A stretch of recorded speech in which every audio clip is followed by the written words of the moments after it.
Hello everyone, and welcome to Did You Know It's All in the Heights? I'm your host, Rhina Valentin, and today we're celebrating legacy businesses in the Washington Heights district. Our program will introduce you to and or rediscover the arts, culture, food, and history in the community. Let's take a look at how the Heights is rising. This beautiful place came out of a time when many would have said, chalk it up. You know, the community is done for. But it rises. Given hope, given the right formula, given the right love and guidance, it rises. Look at the vibrancy, look at Broadway, look at St. Nicholas, look at the new businesses. It's never not been a worthy place. Here now to share more behind the relationship New York City Small Business Services offers as a navigator for over 230,000 businesses. Please welcome New York City Small Business Services Commissioner Gregg Bishop. Hello and welcome. How are you? Thanks for having me. Thank you for making the time to be here with us. Of course, it's always happening in the Heights. So it's always happening in the Heights. Well, now we're going to inform everyone else of Yeah. what's happening in the Heights. Yeah. But let's talk a little bit about the New York City Small Business Services services. Yeah. I know. So we're a city agency, and just like the fire department, the police department, our job is really to focus on helping small businesses. You know, a lot of people don't know about us, and that's one of the challenges. And you know, we work to help entrepreneurs start, expand, and operate their businesses. But we also have a workforce component, so we help New Yorkers prepare for the jobs of tomorrow.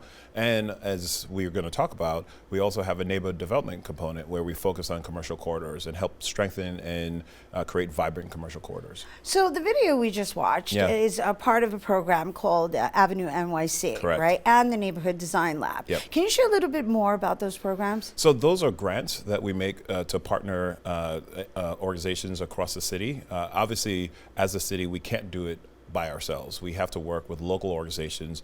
They have the skill sets, they understand the community, they know what the community needs. So it's a competitive process where individual organizations will apply for a grant to actually help with either district marketing or commercial revitalization or any other program that we think is necessary to actually help the small businesses in that particular community. So how does one qualify for that? How do you, is there a certain criteria that needs to be met? So it's an application process, and in organization, I mean, you have to be a 501c3. I mean, there's some basic things. You have to be, you know, an entity that's operating in New York City. But once you apply, you know, you submit an application and you tell us exactly what you want to do in the community. And then we actually review your application. We look at the needs of the community and we figure out whether or not that's a good match. And then we make an investment through the grant to that organization. So just to be clear, and so that everybody understands, right? Because you're offering services to the small businesses.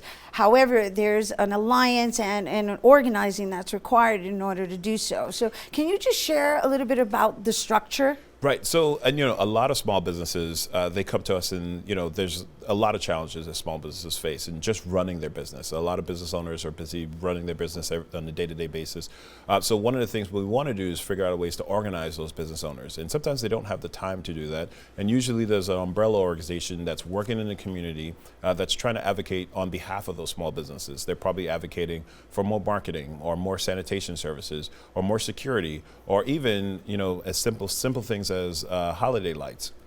So those are the organizations that we focus on to actually build the capacity of, to actually get the resources that they need to actually implement the ideas that they have to make that commercial stronger and more visible and viable. Right, which in essence brings the entire neighborhood together. Correct. So in some cases, like some organizations may have an event, and that event actually has a cost to it. But once they get the funding, that event brings customers to that particular corridor, and that's helpful for the busines's in that area. Which, Right. Sorry. No, it's great. It's great because I was just going to lead me to loving your local and the importance of just the revitalization of the economy and pretty much getting people out to shop versus shopping online. Right. Well, one of the things that we depend on a lot with our local organizations is to understand, consumer patterns. And we know that consumer behavior has changed over the years.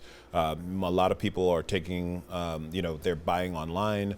Most of the times when you look at folks now, it's through their smartphones. So if you're a business in the community and you've been in the community for years and you have not adapted, you're not searchable on Google or whatever search engine that people use, or you don't have an online presence, period, that could be a disadvantage for you as a small business owner.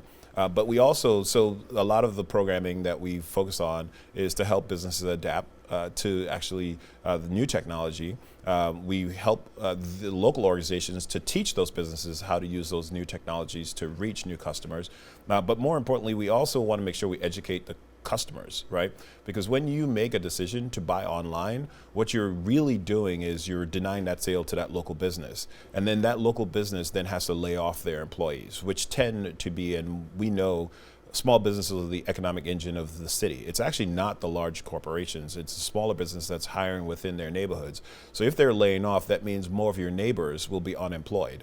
So there's like a cascading effect. When you buy online, you're literally robbing the neighborhood from resources because those small businesses can't hire within the neighborhood. And so unemployment rises, and then that small business goes out of business, and then that storefront is vacant. So now that corridor it's empty and it's unsafe. So I can go on and on in terms of like about the layers what happens, and the effect that it has on exactly. just taking the time to go out and meet your neighbors. Right. And so we created a program called Love Your Local, where we're testing different interventions for long-standing businesses. And these are businesses that have been in the community. They're staples of the community for over 20, 30, 40 years. So they need to adapt to changing. The community may have changed, and we know New York is dynamic. New York City is dynamic. We have 8.6 million people in the city, so different neighborhoods have changed. So maybe tastes have changed, or maybe the needs of the community have changed. So those businesses need to adapt, and that's why local organizations are helpful in actually helping those businesses to adapt to the change. Wonderful. And before we go, just share with us why this matters to you so much. Well, it's so important for us as a city, and for me, because number one, I'm an immigrant. My grandmother was an entrepreneur, and if it wasn't for my grandmother focused on building her business, I wouldn't be here. So many times business owners are not necessarily in it to actually make money for themselves. They're making money to change their generation. So it's important for us to actually help our small businesses succeed in New York City because it just makes New York City a great city. It makes our commercial corridors vibrant, and it makes the city a great place to be. Absolutely. And in addition, it builds community with personality. With personality. Thank you so much for being here. I can't believe with us. we're like over already. I know. Well, I'll have to come back again. Sounds like a plan. Thank you. Thank you once again, Commissioner. You guys Thanks for having me. Oh, absolutely. Once again, to learn more about the opportunities offered by New York City Small Business Services, please visit www.nyc.gov/SBS.